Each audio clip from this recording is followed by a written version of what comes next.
Hello dear friends, तो मैं हूं आरती। संस्कृति आईएएस के यूट्यूब चैनल पे आप सभी का स्वागत है। मैं हाजिर हूं एक नए विषय को लेकर के। आज का हमारा टॉपिक है न्यायपालिका से संबंधित है, लोकतंत्र से भी संबंधित है ये। साथ में जो हमारा सुप्रीम कोर्ट है उसकी स्वतंत्रता को लेकर भी यहाँ पर बहुत सारे बयान जारी किए गए हैं। तो एक इंटरव्यू में जो सुप्रीम कोर्ट के जज रह चुके हैं जस्टिस लोकुर, उन्होंने बहुत सारे प्रश्नों का जवाब यहाँ पर दिया है, जो समय समय पर रिपोर्टर्स न्यायपालिका से पूछते रहते हैं कि सुप्रीम कोर्ट बहुत एक्टिव है या सुप्रीम कोर्ट ने जो है ऐसा डिसीजन दिया, ऐसी चीजें जो है सरकार को बोली, उन पर जो है काम नहीं हो पा रहा है, या जो है बहुत सारे मुद्दे ऐसे होते हैं कि सुप्रीम कोर्ट बहुत एक्टिव काम एक्टिव होकर काम करता है, जहां पर प्रश्न उठाए जाते हैं कि ये कार्यपालिका का काम है, न्यायपालिका का नहीं है। तो यहाँ पर बहुत सारे प्रश्नों का जवाब दिया गया है। आपको भी चीजें बहुत यहाँ पे क्लियर हो जाएंगी, जो कि हमें कई बार डाउट होता है कि ऐसा क्यों हो, या सुप्रीम कोर्ट ने ऐसा डिसीजन क्यों दिया है, सरकार ने जो है ऐसा क्यों किया है। जैसे कोलेजियम प्रणाली को लेकर भी सवाल उठाए जाते हैं, या फिर जजों के ट्रांसफर को लेकर के, जजों की नियुक्ति को लेकर के समय समय पर जो है बहुत बार यहाँ पर प्रश्न उठाए गए हैं। उन सभी के यहाँ पर इन्होंने व्यक्तिगत रूप से, जो भी यहाँ पर हम आंसर्स पढ़ने वाले हैं जिन प्रश्नों के, वो उनके व्यक्तिगत विचार है, फिर भी हमारे लिए मैटर करते हैं, क्योंकि सुप्रीम कोर्ट के जज भी रह चुके हैं। वो साथ में जो है फिजी में भी वहाँ पर न्यायपालिका में काम कर चुके हैं। उन्होंने जो है वहाँ की न्यायपालिका कैसे काम करती है, वहाँ पे क्या चीजें हैं, उनका कंपैरिजन भी यहाँ पे भारत की न्यायपालिका से किया है। तो बहुत सारे फैक्ट्स हमें यहाँ पे जानने को मिलेंगे और हमारे सोचने का थोड़ा सा नजरिया भी बदलेगा। देखिए क्या लिखा हुआ है, न्यायपालिका की आजादी आज भी खतरे में है। तो उन्होंने स्टेटमेंट दिया कि हम काफी समय, लगभग 2018, ये फोटो जो है आप जो देख रहे हैं 2018 की है। 2018 से लगातार ये प्रयास चल रहे हैं कि न्यायपालिका की जो आज़ादी है उसको लेकर के सरकार के सामने कई बार चीज़ें गई हैं कि जो है नियुक्ति, जो है जजों की नियुक्ति हो गई, या फिर जो है हमारा इलेक्शन कमीशन है वहाँ पर जो है लोगों की नियुक्ति, वहाँ पे भी हमारे सुप्रीम कोर्ट के जज जो है 2 लोग या 1 वहाँ पे होते हैं, उनकी बातों को ना मानना, अनसुना करना, इसको लेकर के बहुत सारी चीज़ें यहाँ पर की गई हैं। हम सबको यहाँ पे 1 बाय 1 कवर करेंगे। आपको बहुत सारे प्रश्नों के यहाँ पर जवाब मिल जाएंगे, जो आप कभी शायद सोचते रहते होंगे कि ऐसा क्यों हुआ, ऐसा क्यों हुआ, सबको यहाँ पे मैं 1 बाय 1 समझा दूंगी। तो क्लासेस स्टार्ट करें उसके पहले बता दूं, संस्कृति आईएएस की ऑफलाइन क्लासेस जो है मुखर्जी नगर में फिर से खुल गई हैं। तो जो बच्चे भी जो है यूपीएससी की तैयारी करना चाहते हैं, वो भी ऑफलाइन मोड में, तो संस्कृति आईएएस की क्लासेस में आपका स्वागत है। इस बार जो भी क्लासेस स्टार्ट की गई है, सब में जो है सुरक्षा मानकों का और सुविधाओं का बहुत ध्यान रखा गया है। न्यू ईयर आ रहा है, तो आज तो लास्ट है, कल आपका न्यू ईयर है, तो अप टू 75% ऑफ भी दे रहे हैं हम सारे कोर्सेज में। तो अगर आप जीएस का जो है फाउंडेशन कोर्स ज्वाइन करते हो, मात्र 55,000 में आपको आफ्टर डिस्काउंट मिल जाएगा। इतना प्राइस इसलिए है क्योंकि अप टू 75% जो है आपको यहाँ पर ऑफ मिल रहा है। कुछ बच्चे ऐसे जो चाहते हैं कि जीएस के साथ सी सेट भी मिल जाए, तो 60,000 में मिल जाएगा। और कोई अगर वर्किंग है, जिसके पास समय नहीं है लाइव ज्वाइन करने का, वो वीडियो कोर्स के माध्यम से पढ़ सकता है, मात्र 50,000 रुपये में। इसके अलावा भी अगर आपको कोई कोर्स ज्वाइन करना है, तो ये नंबर लिखा हुआ है 9555-124-124, इस नंबर पर कॉल करके आप सारी जानकारी यहाँ से ले सकते हो, ठीक है। और ये बता दूँ आपको लास्ट की, ये ऑफर जो है मात्र 2 जनवरी 2025 तक रहने वाला है, तो उसके पहले ही इस ऑफर का लाभ जरूर उठाइएगा। आते हैं हमारी क्लास में वापस। तो देखिए चर्चा के बिंदु, पहले वहाँ यहाँ पे जो है कुछ स्टेटमेंट देख लेते हैं कि उन्होंने जो है कुछ स्टेटमेंट ऐसे दिए हैं जो कि नोट करने वाले हैं। जस्टिस लोकुर बोले हैं, हिंदू राष्ट्र की बात करने पर रोक नहीं है, पर संविधान इसकी इजाजत नहीं देता है। काफी समय से जो है इस बात पर बहस चल रही कि क्या भारत को हिंदू राष्ट्र बना देना चाहिए, या भारत जो है हिंदू राष्ट्र ही है। तो उन्होंने बोला कि देखो, बात करने पे मनाही नहीं है, कोई भी व्यक्ति किसी भी मुद्दे पर बात कर सकता है। कई बार तो ये भी सामने आया है कि भारत में जो है प्रधानमंत्री का शासन नहीं होना चाहिए, प्रेसिडेंशियल शासन होना चाहिए, जैसे कि अमेरिका में है। तो लोग जो है किसी बात से खुश है, नहीं खुश है, तो सबको बोलने की आजादी है, लेकिन हिंदू राष्ट्र संभव नहीं है, क्योंकि इसमें जो है बड़ी मात्रा में हमारे संविधान में संशोधन करना पड़ेगा, और संविधान में संशोधन कोई आसान बात नहीं है। इसके अलावा जो है 2 स्टेटमेंट इन्होंने खुद दिए हैं, बहुत इंपॉर्टेंट है ये। देखिए 2018 में हमने तब के सीजेआई को पत्र भी लिखा था। 7 साल बाद भी चुनौतियां वही हैं, आज भी न्यायपालिका की आज़ादी खतरे में है।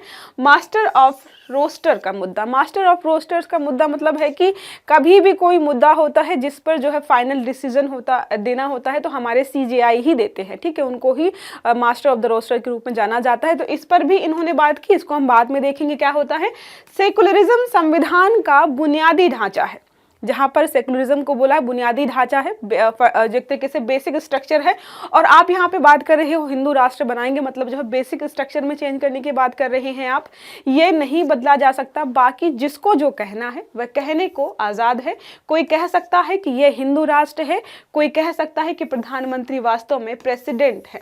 कहने में क्या है, तो उन्होंने स्टेटमेंट दी है कि कोई भी कुछ भी यहाँ पर कह सकता है। हमारा संविधान जो है आर्टिकल 19 जो है आपको बोलने की आज़ादी देता है, तो हमें जो है उन पर ध्यान नहीं देना है।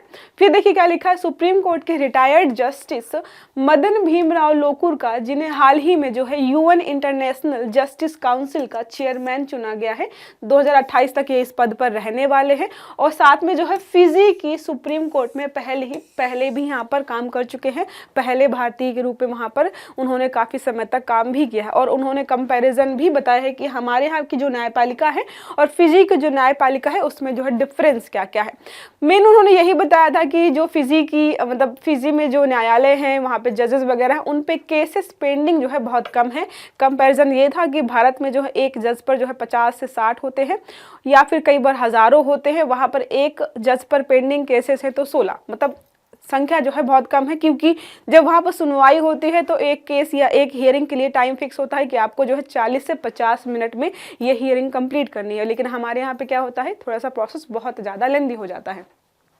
अब यहाँ पे बात करें किन किन मुद्दों पर बात की है, तो मास्टर ऑफ द रोस्टर का मुद्दा उन्होंने उठाया है कि जब अगर आपने जो है सीजीआई को जो अधिकार दिए हैं तो उस अधिकार को उन्हें जो है तरीके से यूज करने दीजिए। कई बार होता है कि जो सजेशन दिए जाते हैं सीजीआई के द्वारा उनको माना नहीं जा रहा है।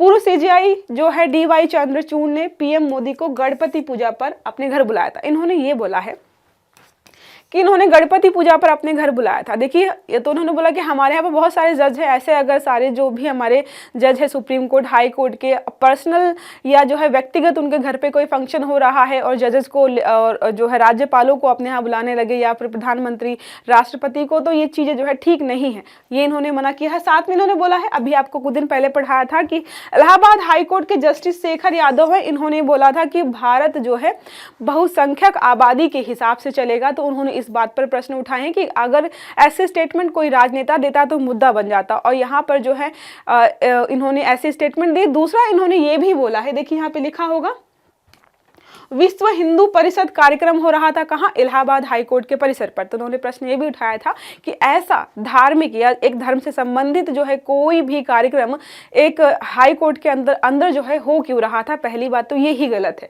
दूसरा अगर बात करें तो सीजीआई ने न्याय की देवी की, अब आपने देखा होगा आंखों में जो पट्टी बंधी हुई थी उसको उतार दिया गया है। तो उन्होंने बोला कि मतलब 100-200 साल से जो है उनकी आंखों में पट्टी बंधी हुई थी, उसके पीछे जो है विचारधारा ये थी कि हमारी जो न्याय की देवी है उनको नहीं पता है कि सामने राजनेता है, नेता है, या कोई बिजनेसमैन है, या कोई गरीब आदमी है। वो तो था कि न्याय जो है बिल्कुल जो है एक तरीके से निष्पक्ष होकर प्रदान किया जाए। अब यहाँ पे पट्टी हटा दी गई है, उसका क्या मतलब है, अब तो पता चलेगा कि सामने जो है कौन बैठा है। तो इस विचारधारा का भी उन्होंने खंडन किया है कि ये चीज जो है ठीक नहीं हुई है। देखिए लिखा है, न्याय की देवी की आंखों पर पट्टी के पीछे का लॉजिक यह था कि न्याय सभी के लिए बराबर है, कोई भी अमीर गरीब या छोटा बड़ा नहीं है उनके सामने, फिर चाहे सामने कोई वीआईपी हो या आम आदमी हो। लेकिन क्या किया गया है, ये जो है विचारधारा बदल दी गई है, उनकी आंखों से पट्टी हटा दी गई है। कुछ लोगों ने इस जो है फैसले का स्वागत भी किया है, कुछ ने जो है इसको क्रिटिसाइज भी किया था। देश के 3 नए क्रिमिनल कानूनों की यहाँ पर जो है इन्होंने निंदा की है। उन्होंने बोला है कि जो नए 3 कानून लेकर के आए गए हैं, ये लेकर आए हैं, उसमें जो है पुलिस को जो है बहुत ज़्यादा शक्तियां प्रदान की गई हैं। पहले भी पुलिस जो है अपने जो अधिकारों का है मिसयूज करती आ रही थी, अब ऐसी चीज़ें दे दी गई हैं जिसके माध्यम से लग रहा है कि पुलिस और शक्तिशाली हो जाएगी और आम लोगों का शोषण करते हुए या अपने अधिकारों का मिसयूज करते नजर आएगी। तो उन्होंने इस बात का भी यहाँ पर खंडन किया है। देखिए लिखा है, 3 नए क्रिमिनल कानूनों ने पुलिस को काफ़ी शक्तियाँ दे दी हैं। यहाँ पर मामलों में कानून को मिस इंटरप्रेट कर रही है, यह मिसयूज भी कर रही है। अगर उनको जो है एडिशनल पावर मिल गई है तो ये मिसयूज भी बढ़ जाएगा। तो उन्होंने बोला है कि इसका मिसयूज जो आगे और बढ़ जाएगा, क्योंकि पहले से ही हम देख रहे थे कि एनकाउंटर्स हो रहे हैं, बिना बात के लोगों को गिरफ्तार किया जा रहा है, मारा पीटा जा रहा है। अब आप जो है ऐसे नियम कानून लेकर के आ गए हैं कि जो आपकी कार्यपालिका के अंतर्गत काम करने वाली पुलिस है उसको और भी पावर्स मिल गए हैं, तो कल को जो है वो और भी उसका मिसयूज करेंगे। सुप्रीम कोर्ट ने 2 साल पहले हेट स्पीच इन्होंने ये भी बोला है कि सुप्रीम कोर्ट ने जो है 2 साल पहले हेट स्पीच पर राज्यों को तुरंत एफआईआर करने का आदेश दिया था, फिर भी हेट स्पीच जारी है, अधिकांश आरोपी जो है जमानत पर हैं। तो उन्होंने पहला ये सवाल उठाया कि हेट स्पीच जो है एक तरीके से अगर कोई कर रहा है तो पुलिस को खुद ही उसको गिरफ्तार करना चाहिए। सुप्रीम कोर्ट को ऐसा आदेश जारी करने की जरूरत क्या है कि कोई हेट स्पीच जो है वहां पर दे तो उसको जो है गिरफ्तार किया, तो पुलिस का खुद काम है। इस पर जो है सुप्रीम कोर्ट को ऐसी चीजें नहीं लेकर आनी चाहिए। साथ में उन्होंने ये भी बोला कि सुप्रीम कोर्ट को पता है कि ये चीज लागू नहीं हो पाएगी, तो अपने ही एक तरीके से अपनी पावर्स का यूज करके भी आप कोई चीज ठीक नहीं कर पा रहे हो तो गलत मैसेज जा रहा है। उन्होंने बोला कि कल को सुप्रीम कोर्ट ये बोल दे कि कोई किसी की हत्या नहीं करेगा, तो ये पॉसिबल तो है नहीं कि जो है सुप्रीम कोर्ट ने बोल दिया तो कोई हत्या नहीं करेगा, लोग तो हत्या करेंगे ही। बोले कि सुप्रीम कोर्ट कोई हत्या नहीं करेगा, कोई हत्या करेगा तो हम गिरफ्तार कर लेंगे, पुलिस तभी क्या गिरफ्तार करने जाएगी? नहीं, पुलिस का काम है कि अगर कोई गलत काम कर रहा है जिससे हिंसा भड़क रही है, लोग जो है उपद्रव कर रहे हैं, मारपीट बढ़ रही है, लोगों की जान खतरे में है, उसको जो है खुद ही समझकर स्वतः संज्ञान के माध्यम से पुलिस को लोगों को गिरफ्तारी करनी चाहिए। तो यहाँ पर जो है इस बात को लेकर भी प्रश्न उठाए थे उन्होंने। पुलिस वाले बदमाशों के हाथ पैर, अब यहाँ पे इन्होंने ये बोला था कि पुलिस वाले क्या करते हैं, लोगों के हाथ पैर बांधकर उनको मारते हैं और जो है पुलिस स्टेशन कस्टडी में भी उनको मारते हैं। कई बार जो है लोगों की मृत्यु भी हो जाती है, उन पर जो है इंक्वायरी बैठती है, बाद में जो है बरी हो जाते हैं। उन्होंने सवाल उठाया कि अगर कोई ऐसा काम कि कोई नॉर्मल पर्सन है वो किसी व्यक्ति को मारे पीटे और उसकी मृत्यु हो जाए तो क्या उसके खिलाफ भी यही चीजें होंगी कि चलो ठीक है पुलिस वालों को सस्पेंड कर देते हैं, कुछ दिन के लिए बाहर कर देते हैं, तो क्या नॉर्मल पर्सन के खिलाफ भी ऐसी कार्यवाही होती है? नहीं ना। तो उन्होंने बोला कि जो नॉर्मल पर्सन है और जो पुलिस वाले हैं उन सब के लिए जो है नियम कानून एक ही होनी चाहिए कि किसी निर्दोष व्यक्ति को अगर कोई पुलिस वाला मार पीट रहा है, प्रताड़ित कर रहा है, उसकी जान चली जाती है, वो घायल हो जाता है, तो उसके खिलाफ भी वैसी ही सेम कानूनी कार्यवाही होनी चाहिए जैसी आम आदमी के खिलाफ होती है। तो इन्होंने इस प्रश्न को भी यहाँ पर जो है अच्छे से समझाया था। सुप्रीम कोर्ट ने बुलडोजर जस्टिस पर, अब यहाँ पे 2 चीजें हैं। उन्होंने बोला कि हेट स्पीच पर जब उन्होंने सुप्रीम कोर्ट ने कोई आदेश दिया तो वो माना नहीं गया, लेकिन बुलडोजर जस्टिस पर जो है जब आदेश दिया गया तो उसको मान लिया गया। तो उन्होंने बोला देखो, हेट स्पीच का मामला ये था कि उससे बहुत बड़ी समस्या खड़ी नहीं हो रही थी, आप उसको कंट्रोल वैसे भी नहीं कर पा रहे थे, लेकिन बुलडोजर जस्टिस क्या था, कल को जो है कोई भी जाकर कहीं भी बोल दे कि ये तो सरकारी जमीन है या ये तुम्हारी जमीन नहीं है, उसके घर को गिरा दो या उसकी जमीन या जो भी मकान उस पर कब्जा कर लो, ये तो हो जाता अन्याय का मुद्दा। तो इसलिए जो है बुलडोजर जस्टिस को यहाँ पर लेकर के आए थे। तो दोनों ही अलग चीजें हैं। देखिए लिखा भी है, सुप्रीम कोर्ट ने बुलडोजर जस्टिस पर रोक लगाकर अच्छा किया। जस्टिस के नाम पर जो हो रहा था वह इनजस्टिस है। तो नाम क्या था, बुलडोजर जस्टिस, वहां पे लेकिन क्या हो रहा था, इनजस्टिस, मतलब लोगों के साथ जो है अन्याय हो रहा था, तो वहां पर वो चीज ठीक है। तो इस फैसले को तो उन्होंने बहुत सही ठहराया है। अगला बात करेगा तो बोला है सुप्रीम कोर्ट ने इलेक्टोरल बॉन्ड्स स्कीम असंवैधानिक घोषित की, फिर भी एसआईटी से जांच कराने की याचिका खारिज कर दी गई। तो सुप्रीम कोर्ट ने जब इलेक्टोरल बॉन्ड्स जो होते हैं उनको जो है तरीके से असंवैधानिक घोषित कर दिया था। सुप्रीम कोर्ट का कहना ये था कि एक तो पहले राइट टू इन्फॉर्मेशन के तहत लोगों को पता होना चाहिए आपको चंदा कौन कितना दे रहा है, आप उसका खुलासा नहीं कर रहे हो। साथ में रिपोर्ट्स में ये भी सामने आया था कि बहुत सारी कंपनियां ऐसी हैं जो कि डूबने की कगार पर हैं, वो जो है दिवालिया हो चुकी हैं, उनके पास फंड्स नहीं हैं, वो अपने एम्प्लॉयज़ को सैलरी नहीं दे पा रही हैं, सालों से जो है घाटे में जा रही हैं। वो अगर किसी पार्टी को 50 करोड़ 60 करोड़ रुपए चंदा दे रही हैं तो हमारी जो सरकार है पहले उसको देखना चाहिए कि ये इतना पैसा ला कहाँ से रहे हैं, क्या वहाँ पे इनकम टैक्स रेड पड़ी थी या जो है जानकारी सारी इकट्ठा की गई थी कि घाटे में होने के बावजूद भी इतने पैसे कहाँ से ला रहे हैं। क्योंकि हमें पता है कि अगर कोई कंपनी डूब रही है, किसी पार्टी को फंड्स देती है तो कल को उसको टेंडर्स मिलेंगे, बिल्कुल एक तरीके से गलत तरीके से टेंडर्स मिलेंगे, भले ही वो काम ठीक से ना करे, लेकिन क्या है दोनों आपस में साठगांठ करके लोगों के पैसे का गलत इस्तेमाल करेंगे। तो उन्होंने इस बात का खंडन किया था। साथ में ये बोला था उन्होंने साथ में अभी कि अगर कोई पार्टी सच में कोई कंपनी जो है किसी पार्टी की विचारधारा से सहमत है, उसको पैसे देती है तो समझ में आता है, लेकिन जो कंपनियां दिवालिया हो चुकी हैं वो पैसे जो है कहां से और क्यों दे रही हैं, ये प्रश्न उन्होंने इसका जवाब भी दिया था। अगला है देखिए, हिंदू राष्ट्र की मांग का संवैधानिक आधार क्या है। क्या यह संभव है? तो उन्होंने बोला नहीं, हिंदू राष्ट्र बनाना संभव नहीं है। पहला तो हमने बता दिया कि बेसिक स्ट्रक्चर हमारा है कि हम किसी धर्म को नहीं यहाँ पे एक तरीके से तवज्जो देते हैं, सब हमारे लिए बराबर है, तो ये संभव नहीं है। अगर ऐसा आप करना चाहते हैं तो बहुत बड़ी मात्रा में आपको संविधान में संशोधन करने पड़ेंगे और एक एक संशोधन करने में जो है सालों बीत जाते हैं, तो ये जो है पॉसिबल नहीं है। ठीक है, अब भी वही प्रश्न है, क्या संवैधानिक बदलाव के बाद भारत हिंदू राष्ट्र घोषित हो सकता है? तो एक प्रश्न पूछा कि अगर बाई चांस जो है संविधान में जो है बदलाव हो जाए तो क्या हिंदू राष्ट्र जो है भारत को घोषित कर सकते हैं? देखिए क्या लिखा है, संविधान इतनी आसानी से नहीं बदल सकता है, मुमकिन ही नहीं है। सुप्रीम कोर्ट ने कहा कि सेक्युलरिज्म जो है संविधान का बुनियादी ढांचा है, हिंदू राष्ट्र बनाने के लिए संविधान बदलना होगा। मेरे हिसाब से यह जो है करना मुमकिन नहीं है, उचित भी नहीं है। साथ में इन्होंने ये भी बोला है कि कॉलेजियम सिस्टम, जिसके माध्यम से क्या होता है, जजों की नियुक्ति होती है, जजों का ट्रांसफर होता है कि कौन से जज की कहाँ पे नियुक्ति होगी, कहाँ पे ट्रांसफर होगा, और जब भी नियुक्ति होती है तो वहाँ पर जो है वरिष्ठता को आधार बनाया जाता है। और इस पर जो है कई बार प्रश्न उठाए भी गए, क्योंकि कॉलेजियम प्रणाली के तहत वरिष्ठता को आधार बनाकर नियुक्ति की जाती थी, लेकिन जो है संसद हो या वहाँ से कई बार ऐसा हुआ कि वरिष्ठता को जो है नकार करके ऐसे व्यक्ति को नियुक्ति किया गया जो कि वरिष्ठता के मामले में दूसरे या तीसरे नंबर पर आ रहा था। देखिए लिखा है यहाँ पर, जजों की नियुक्तियों में सुपरसीड के मामले सामने आ रहे हैं, इस पर क्या कहेंगे? उन्होंने बोला कि सुपरसीड मतलब, अब उन्होंने जाहिर से बोला कि हाई कोर्ट का कोई जज है तो वो ही प्रमोट होकर के सुप्रीम कोर्ट में जाएगा। तो यहाँ पर जो ये प्रश्न उठाना कि सुपरसीड का मतलब यही कि यहाँ से स्टार्ट करके आप वहाँ जाएंगे, ऐसा तो है नहीं कि कहीं किसी जो है मतलब डिस्ट्रिक्ट वाले जज डिस्ट्रिक्ट कोर्ट में काम कर रहे थे और वहाँ से आपको सीधे सुप्रीम कोर्ट या हाई कोर्ट भेज देंगे, नहीं, एक प्रोसेस होता है, उसके माध्यम से ही लोग जाते हैं। तो उन्होंने बोला कि एक प्रोसेस है, हाई कोर्ट से प्रमोट होकर ही लोग सुप्रीम कोर्ट में जाते हैं।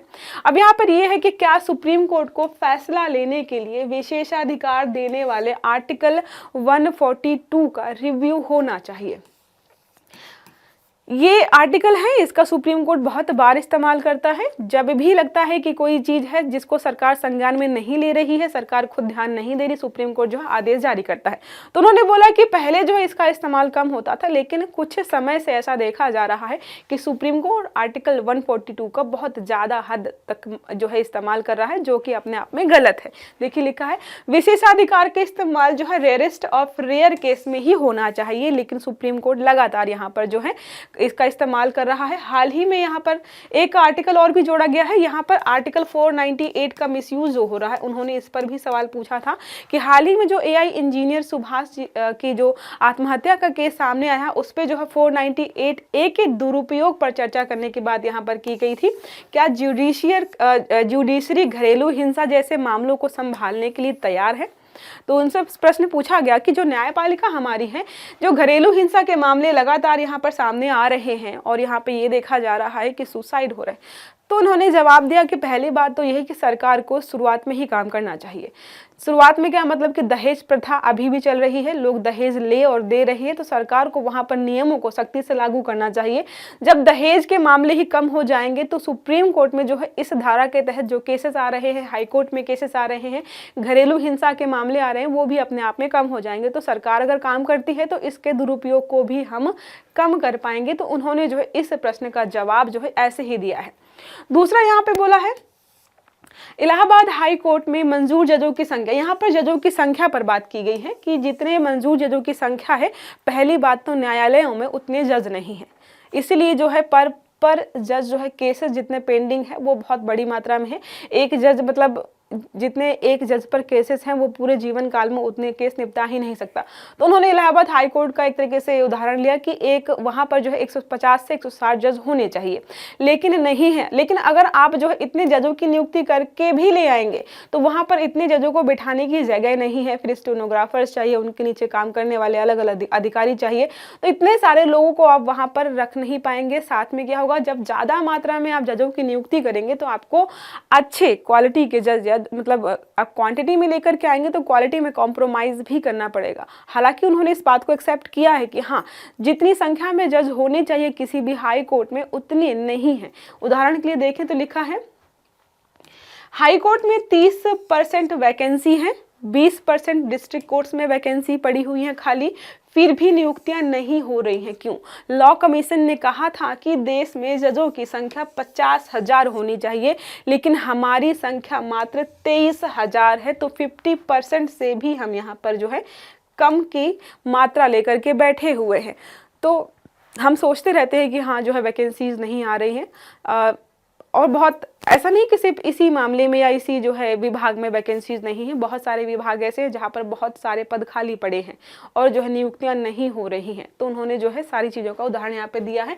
हमें स्वच्छ भारत की बात करते हैं, हमें स्वच्छ न्यायालय की बात करनी चाहिए। कुर्सियां टूटी हुई हैं, टेबल टूटे हुए हैं, स्टाफ नहीं है। तो उन्होंने इस बात को भी उठाया कि हम बात कर रहे हैं कि हम स्वच्छ भारत का अभियान चला रहे हैं पूरे भारत पर, लेकिन कोई ये बात क्यों नहीं कर रहा है कि हमारी जुडिशियल सिस्टम जो हमारा है, न्यायालय जो हमारे हैं, वहाँ पर बेसिक चीज़ों की जो है कमी पड़ी हुई है, टूटी फूटी अवस्था में है। तो उनको भी सुधारने का सरकार को प्रयास करना चाहिए। अब यहाँ पर एक शब्द उन्होंने यूज़ किया था, मास्टर ऑफ द रोस्टर, कि यहाँ पर जो है ये व्यवस्था जो है ठीक से नहीं चल रही। तो देखिए क्या लिखा है, मास्टर ऑफ द रोस्टर मुख्य न्यायाधीश के विशेषाधिकार को संदर्भित करता है। जो चीफ जस्टिस ऑफ इंडिया होते हैं उनका एक विशेषाधिकार है, ये उसी को बारे में बताता है, जिसके तहत वह मामलों की सुनवाई के लिए संवैधानिक पीठों का गठन करते हैं। तो कभी आप सुनते हैं ना कि 9 जजों की पीठ का गठन किया गया है, 5 जजेस की पीठ ने यह मामला सुना है। तो यही डिसाइड करते हैं कि सीजीआई डिसाइड करते हैं कि इस मामले की सुनवाई के लिए हम 5 जज या 6 जजों की पीठ बनाएंगे। ये अधिकार किसका है? हमारे सीजीआई का है, जिसको हम बोलते हैं मास्टर ऑफ द रोस्टर। जहां तक मामलों की सुनवाई और निर्णय लेने का प्रश्न है, मुख्य न्यायाधीश समेत सभी जजों को एक समान अधिकार प्राप्त है। तो वहां पर सबको समान अधिकार दिए जाते हैं। जहां तक सर्वोच्च अदालत में प्रशासन का सवाल है, मुख्य न्यायाधीश को समकक्षों में प्रथम, फर्स्ट एमंग्स द इक्वल्स, जाहिर सी बात है सीजीआई है तो उनको जो है सभी में, मतलब भले ही सभी जो है समान पद के हैं, लेकिन जो है प्रायोरिटी जो है हमारी सीजीआई को दी जाती है। तो ये अवधारणाएं सारी हमारी जो है न्यायपालिका के लिए बनाई गई हैं। अगर हम बात करें अन्य देशों से तुलना करें हमारी जुडिशियल सिस्टम की कि क्या कमियां हैं, क्या खासियत है, देखो सारे यहाँ पर दिए हुए हैं। सर्वोच्च न्यायालय में अभी 26 न्यायाधीश है जो मुख्य रूप से 2 बेंचों में बैठते हैं। 2 बेंच है, टोटल 26 न्यायाधीश है। अमेरिका में 9 जज एक बेंच में बैठते हैं, जबकि इंग्लैंड में 12 जज 5 पैनल्स में बैठते हैं। तो अलग अलग देशों में जो है अलग अलग प्रावधान यहाँ पर किए गए हैं।